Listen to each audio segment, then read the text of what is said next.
Assalamualaikum warahmatullahi wabarakatuh. Salam bimba, tetap semangat dan terus belajar. Perkenalkan, nama saya Nurul Aulia. Saya akan menjawab tugas di luar kelas di hari yang kedua. Di hari yang kedua ini pertanyaannya ada 3. Pertama yaitu tentang metode individual system. Yang kedua itu tentang metode penunjang atau varian skill, dan yang ketiga itu tentang teori belajar dalam psikologi pendidikan. Yang pertama, saya akan menjawab tentang metode individual system. Pertanyaan yang pertama adalah, apa pengertian dari individual system? Individual system adalah proses belajar yang berpusat pada anak sebagai subjek belajar. Pertanyaan yang kedua yaitu, mengapa pendekatan yang dilakukan harus individual system? Karena tidak mungkin bertahap atau small step system jika tidak mengetahui individual system. Pertanyaan yang ketiga yaitu, apa tujuan yang ingin dicapai dengan melakukan pendekatan secara individual system? Tujuannya yaitu agar proses belajar dilakukan secara bertahap atau small step system. Karena tidak mungkin bertahap atau small step system jika prosesnya dilakukan secara klasikal. Pertanyaan yang keempat yaitu, di Bimba murid dan guru memiliki peran masing-masing. Sebutkan apa peran guru dan apa peran murid. Sebagai murid atau peran murid yaitu sebagai subjek belajar. Apapun yang menjadi kemauan atau keinginan murid pasti akan dipenuhi oleh guru atau motivator sebagai sarana untuk belajar. Sedangkan kalau peran guru yaitu sebagai fasilitator atau motivator sebagai proses pembelajaran. Sebagai seorang anak yang mudah lelah, jenuh, atau bosan terhadap pembelajaran, maka guru atau motivator itu seolah-olah sebagai alat pembangkit untuk motivasi. Pertanyaan yang kelima yaitu, apa perbedaan antara metode individual system dengan classical system? Kalau individual system itu perbandingannya sedikit, sedangkan kalau classical system itu perbandingannya banyak. Selain itu, materi yang diberikan itu berbeda-beda kalau di individual system. Kalau di classical system itu materinya beragam, sedangkan kurikulumnya di individual system itu disesuaikan. Kalau di classical system itu kurikulumnya sudah ditentukan. Pertanyaan yang keenam yaitu, bagaimana caranya yang dilakukan motivator agar dapat melakukan pendekatan secara individual system? Dengan cara bertanya dan mencari tahu dari orang tua atau wali dari anak secara individual system agar dapat mengetahui apa kesukaan dan lebih memahami setiap karakter anak-anak. Pertanyaan yang ketujuh yaitu, apa dampak yang terjadi bila pendekatan dilakukan secara individual system?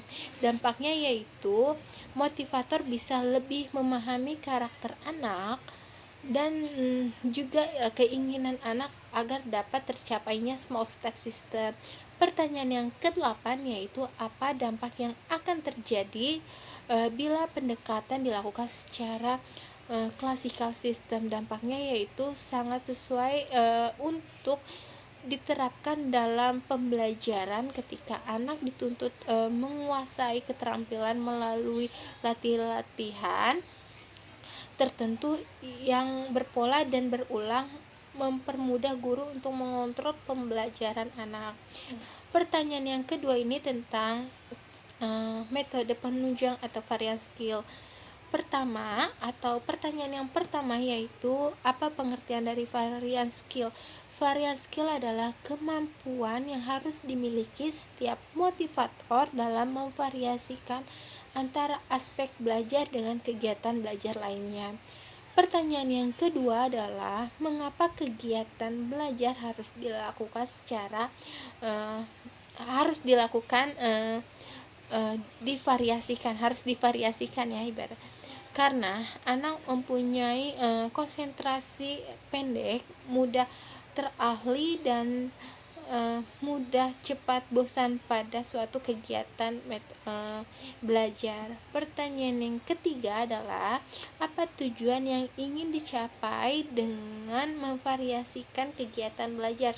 Tujuan yang ingin dicapai yaitu agar anak merasa tidak bosan, semakin semangat dan antusias dalam kegiatan bermain sambil belajar. Pertanyaan yang keempat yaitu sebutkan 3 aspek belajar. 3 aspek belajar yaitu ada kemampuan afektif, kemampuan kognitif, dan kemampuan psikomotorik.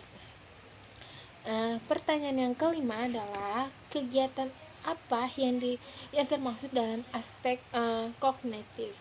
Kegiatannya yaitu sebagai bernyanyi, berdialog, dan berdongeng, serta bercerita.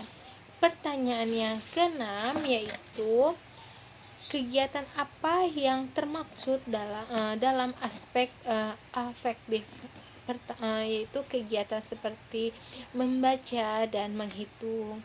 Pertanyaan yang ketujuh yaitu kegiatan apa yang termaksud dalam aspek psikomotorik.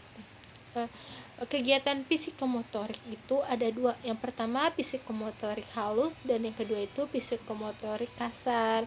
Kalau psikomotorik kasar itu dilakukannya seperti kayak menangkap, terus melempar dan menari. Sedangkan kalau psikomotorik halus itu seperti penggunaan jari tangan ya, seperti mewarnai, terus menarik garis dan menulis. Pertanyaan yang ke-8 yaitu bagaimana cara motivator memvariasikan kegiatan belajar dengan aspek belajar dengan cara sambil belajar diselingi dengan berdialog, bernyanyi, dan melakukan hal-hal lainnya. Pertanyaan yang ketiga itu tentang teori belajar dalam psikologi pendidikan. Teori belajar dalam psikologi pendidikan itu ada 3. Pertanyaan yang pertama yaitu apa yang dimaksud dengan the law of effect, yang artinya hukum sebab akibat, yaitu ketika kita melakukan sesuatu kegiatan yang menyenangkan maka akibatnya akan diulangi. Pertanyaan yang kedua adalah apa yang dimaksud dengan the law of exercise, yang artinya hukum latihan, yaitu ketika sesuatu kegiatan yang terus diulangi maka akan berdampak mampu. Pertanyaan yang ketiga yaitu apa yang dimaksud dengan the law of exercise, yang artinya itu hukum kesiapan. Ketika seseorang semakin mampu, maka dia akan makin siap dan terampil, serta prosesnya akan semakin menyenangkan. Dampaknya akan menumbuhkan minat belajar yang menggelora dan minat kuadrat dalam diri tersebut. Sekian tugas video dari saya di hari yang kedua. Tetap semangat.